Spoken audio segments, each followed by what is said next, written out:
वबरकातुहू। उम्मीद है आप तमाम लोग खैरियत वाफ़ियत से होंगे। चलिए अज़ीज़ तलबा व तालिबात, हम अपने अगले सबक की तरफ बढ़ते हैं। हमारा दूसरा सबक है ज़मीर की आवाज़। इस सबक को लिखने वाले जो मुसन्निफ़ है वो है हामिद हसन क़ादरी। इन्होंने इस सबक को लिखा है। जब हम फ़हरिस्त की तरफ नज़र डालते हैं या फ़हरिस्त में देखते हैं तो ये सबक असल में एक कहानी है, उस एक पर मबनी है जिसके ज़रिए हमको कुछ सिखाया जा रहा था। अब क्या सीख हमें सीखना है, इंशाल्लाह हम इस सबक के ज़रिए देखते हैं। जैसे कि हम हमेशा देखते हैं, पहली बात तो इस सबक की भी जो पहली बात है हम वो उसकी तरफ नज़र करते हैं। ईमान के मजबूत होने की ये पहचान बताई गई है कि जब कोई शख्स किसी बुराई को देखे तो इसे अपने हाथों से रोके, यह मुमकिन ना हो तो इसे ज़बान से रोके, और ये भी ना हो पाए तो इस काम को दिल से बुरा समझे। ये एक हदीस शरीफ का मफहूम भी आता है कि हमारे ईमान के जो दर्जे होते हैं वो किस तरह के होते हैं। हमारे ईमान के 3 दर्जे होते हैं। एक, जब हम कोई बुराई को देखें और अगर हम कादिर हैं उस चीज़ पर कि उसको हम हाथ से रोक सकते हैं तो हमें हाथ से रोकना है। अगर हम उस चीज़ पर कुदरत नहीं रखते या कादिर नहीं हैं तो हमें उसको ज़बान से रोकना है। और अगर हम वो भी नहीं कर सकते, हमारी उतनी भी कुदरत नहीं है, तो कम अज़ कम ईमान का सबसे कमतर दर्जा ये है, अदना दर्जा ये है कि हमको उसको अपने दिल में बुरा जानना है, गलत जानना है। बुराई का एहसास इंसान को बुरे कामों से रोकता है। इसे ज़मीर की आवाज़ भी कहा जाता है। ज़मीर की आवाज़ का मतलब, उसकी तारीफ़ यहाँ पर ये बताई गई है कि बुराई का एहसास इंसान को बुरे कामों से रोकता है। जो इंसान को बुरे कामों से रोक ले मतलब उसका ज़मीर ज़िंदा है, या ज़मीर की आवाज़ वो सुन सकता है। जो लोग बुराई के ख़िलाफ़ अपने अंदर उभरने वाले अपनी आवाज़ को दबाकर दुनिया का फ़ायदा हासिल करते हैं, इन्हें ज़मीर फ़रोश कहा जाता है। जो लोग अपने अंदर की आवाज़ को सुनना नहीं चाहते सिर्फ महज दुनिया के फ़ायदे के लिए, तो वो लोग अपने ज़मीर को बेच देते हैं, वो लोग ज़मीर फ़रोश कहलाते हैं। ज़ैल की कहानी इंसान के अंदर उभरने वाली इसी ज़मीर की आवाज़ पर मबनी है। चलिए, अब हम पहली बात समझ चुके हैं कि इसमें ज़मीर की आवाज़ पर मबनी एक कहानी है। अब हम आते हैं उसी के नीचे, जान पहचान का खाका हमारे नज़रों के सामने है। हम पढ़ते हैं जान पहचान। मुसन्निफ़ है ये हामिद हसन क़ादरी। 1887 में बिशारवा ज़िले मुरादाबाद यूपी में पैदा हुए। आला तालीम हासिल करने के बाद वो बड़ौदा में फ़ारसी के उस्ताद मुकर्रर हुए। 1927 से 1945 तक सेंट जॉन्स कॉलेज आगरा में उन्होंने उर्दू और फ़ारसी के लेक्चरर की हैसियत से खिदमात अंजाम दी। 1952 में वो मुलाजमत से सुबुकदोश हुए। तहक़ीक़, तनक़ीद और तारीख़ निगारी के साथ साथ उन्होंने अफ़साने भी लिखे। दास्तान तारीख़ उर्दू, तारीख़ व तनक़ीद, अदबियात उर्दू और सैद व सियाद इनकी मशहूर किताबें हैं।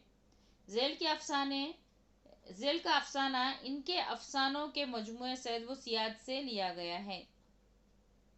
ये थी जान पहचान। हम मुसन्निफ़ से वाकिफ़ हो रहे थे, मुसन्निफ़ की मालूमात हमें मिल चुकी है।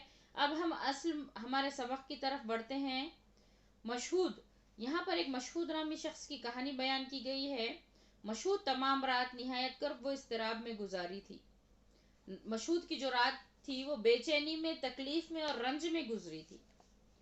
सुबह को मुलाजिम ने अखबार ला कर दिया। मशहूद ने कांपते हुए हाथों से अखबार खोला और ख़बरों के कॉलम पर नज़र दौड़ाई। जिस तरह अखबार में बहुत सारे न्यूज़ होते हैं, वो चाह रहा था कोई न्यूज़ पढ़ना। अब देखिए वो क्या पढ़ना चाह रहे थे।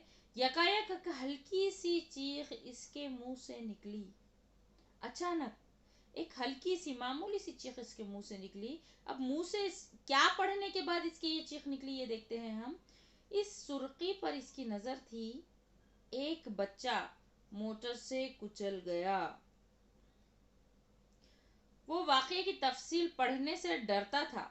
अखबार को मोड़ तोड़ कर फेंकने ही वाला था कि इसे कुछ ख्याल आ गया। इसने अखबार को सीधा किया और खबर यूं थी। अब देखिए, हम खबर की तरफ आते हैं। क्या असल में न्यूज़ कौन सी थी या क्या थी? कल 3 बजे सपहर को आलमनगर की सड़क पर एक 4 बरस का बच्चा मोटर से टकरा गया। मोटर इतनी तेजी से निकल गई कि इसका नंबर नोट ना किया जा सका।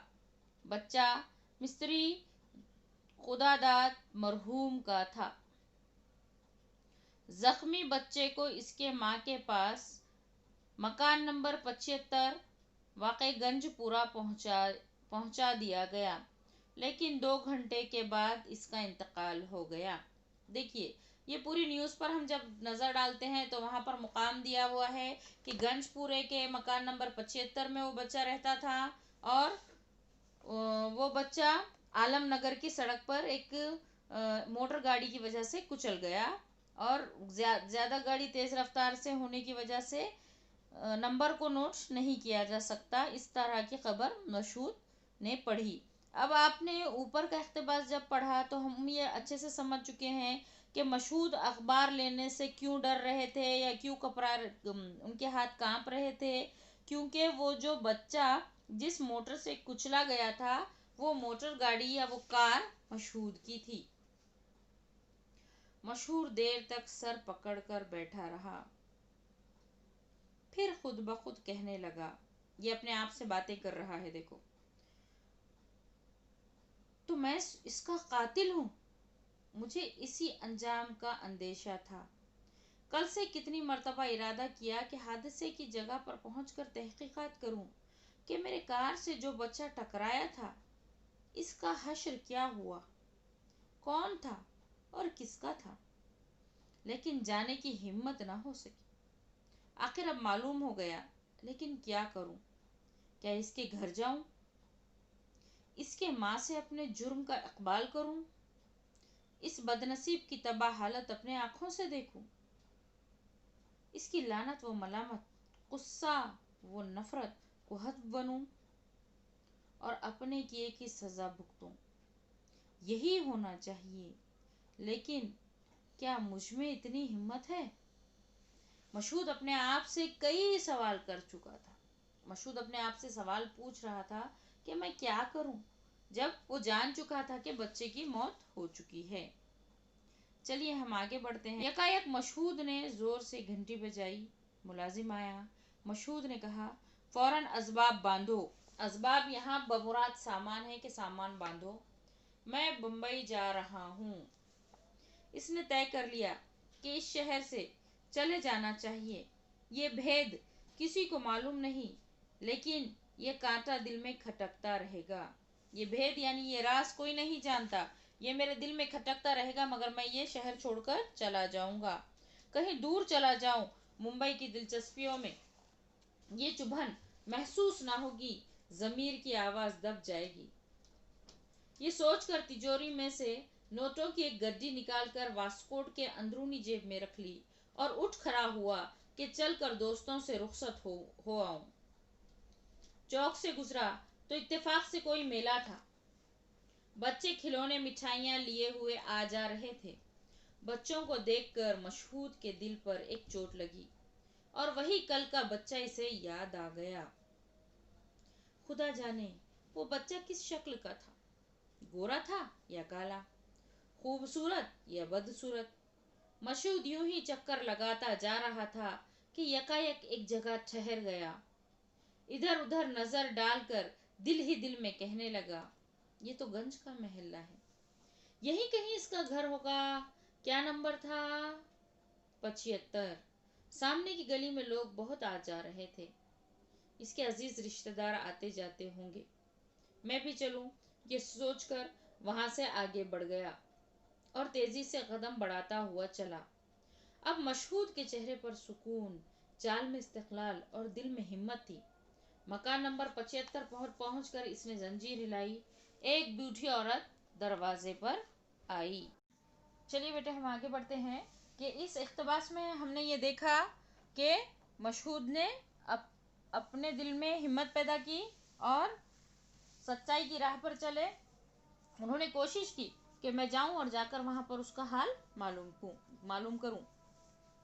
مشہود مستری داد مرحوم مشہود کا ڈائلاگ ہے بیٹے یہاں پر. مستری خدا داد مرحوم کی بیوہ اسی مکان میں رہتی ہے. بڑھیا آئیے آپ بیٹھک میں آ جائیں، میں بلاتی ہوں. وہ بچے کے پاس بیٹھی ہیں. بیٹھک میں زنانِ مکان کا دروازہ تھا. ذرا سی دیر میں دروازے کے پاس سے آواز آئی، آپ نے مجھے بلایا تھا؟ آپ کون ہیں؟ مجھ سے کیا کام ہے؟ مشہود کا کلیجہ اچھلنے لگا. آواز میں حزن و اندو کا اثر ہے. ابھی رو کر اٹھی ہوگی. اس پر مصیبت کا پہاڑ میں نے توڑا ہے. یہ مشہود اپنے آپ میں سوچ رہے تھے، یہ اپنے آپ میں کہہ رہے تھے مشہود اس طرح. عورت نے پھر کہا، آپ کون ہیں؟ مشہود، سنو، جو کچھ ہونا تھا ہو گیا، اب بدلا نہیں جا سکتا. اور میں جو کچھ کہنے آیا ہوں اس سے تمہارے صدمے کی تلافی نہیں ہو سکتی. تمہاری زندگی اس بچے کے دم سے تھی، وہ نہ رہا تو اب تمہارے لیے دنیا میں کیا رہا. پھر بھی میں یہ کہنا چاہتا ہوں کہ تم جو رقم چاہو مقرر کر کے مجھے بتا دو، میں ہر مہینے تمہیں پہنچاتا رہوں گا. مشہود یہ اس بچے کی والدہ سے کہہ رہے تھے. عورت، میں نہیں سمجھی آپ کیا کہہ رہے ہیں. اس مرتبہ آواز میں حیرت تھی، کوئی برہمی اور برافروختگی نہ تھی. مشہود، بی بی، مجھے خدا نے بہت کچھ دیا ہے. میں ہر رقم خوشی سے دے سکتا ہوں، اور جب تک تمہاری کوئی خدمت نہ کروں گا میرے دل کو اطمینان نہ ہوگا. عورت، میاں اللہ آپ کو بہت سا دے، میرا بچہ سلامت ہے. مشہود کو اپنے کانوں پر یقین نہ آیا کہ کیا سن رہا ہوں. متحیر رہ گیا، یعنی حیرت میں آ گیا. مشہود لرزتی ہوئی آواز سے، بچہ سلامت ہے؟ میں نے اخبار میں پڑھا. یہاں پر یہ جملہ جاری ہے، یعنی کہ اخبار میں پڑھا. عورت، مجھ سے آج صبح لوگ کہتے تھے کہ اخبار میں چھپ گیا ہے، لیکن وہ خبر غلط ہے. بے شک لڑکا موٹر سے ٹکرا کر گر پڑا تھا، لیکن چوٹ سے زیادہ دہشت سے بے ہوش ہو گیا تھا. ڈاکٹر صاحب کہتے ہیں چوٹ جلدی ہی اچھی ہو جائے گی. مشہود کو ایسا معلوم ہوا جیسے کسی نے اس کو موت کے چنگل سے چھڑا لیا ہو. خوشی کے مارے اس کے آنسو نکل آئے اور کانپتی ہوئی آواز کو سنبھالتے ہوئے بولا، کوئی حرج نہ ہو تو مجھے بچہ دکھا دو. عورت، بہت اچھا، میں ہٹ جاتی ہوں، اندر آ جائیے. مشہود اندر گیا تو دیکھا کہ دالان میں ایک خوبصورت گورا چٹا بچہ پلنگ پر لیٹا کھلونوں سے کھیل رہا ہے. اس کا سر اور ایک ہاتھ پٹیوں سے بندھا ہوا ہے. اس کو دیکھ کر مشہود کی آنکھوں سے آنسو جاری ہو گئے، اور پھر خیال آیا کہ اگر میں ضمیر کی آواز کو دبا دیتا اور ادائے فرض کی پرواہ نہ کرتا تو یہاں نہ آتا. اس حقیقت سے بے خبر رہتا اور ساری عمر اپنے آپ کو قاتل اور بزدل سمجھتا رہتا اور ہمیشہ اپنے اوپر نفریں کرتا. مشہود، بیٹے کیسے ہو؟ خیریت سے تو ہونا؟ کیسے اچھے کھلونے ہیں، کہاں سے لائے؟ بچہ، آپ کون ہیں؟ ڈاکٹر صاحب تو نہیں؟ اب میرا ہاتھ نہ کھولنا. مشہود، نہیں میاں، ڈاکٹر نہیں ہوں، تمہارے ابا کا دوست ہوں. لو دیکھو اس میں کیا ہے. مشہود یہ کہتا ہوا نوٹوں کی گڈی سے بھرا لفافہ بچے کے ہاتھ میں دے کر دروازے کی طرف چل دیا. دیکھو بیٹے، ہمیں اس سبق سے ہم یہ سبق سیکھتے ہیں کہ مشہود یہ جو شخص تھے انہوں نے اپنے دل کی آواز سنی، اپنی ضمیر کی آواز سنی، اور انہوں نے اپنے ضمیر کو فراموش نہیں کیا تھا. انہوں نے اپنے آپ کو بیچا نہیں تھا. انہوں نے ہمت کی اور اپنے کیے پر پچھتاتے ہوئے وہ اس مکان تک پہنچے. اور سچائی اور اچھائی کی ہمیشہ جیت ہوتی ہے. تو ہم سے اگر کوئی حادثہ پیش آ جائے یا ہمارے ساتھ کوئی حادثہ پیش آ جائے تو ہمیں اس سے گھبرانا نہیں چاہیے. جو سچ ہے اس کو ہمیشہ سامنے لانے کی کوشش. چلیے ہم انشاءاللہ آئندہ ملیں گے. اللہ حافظ.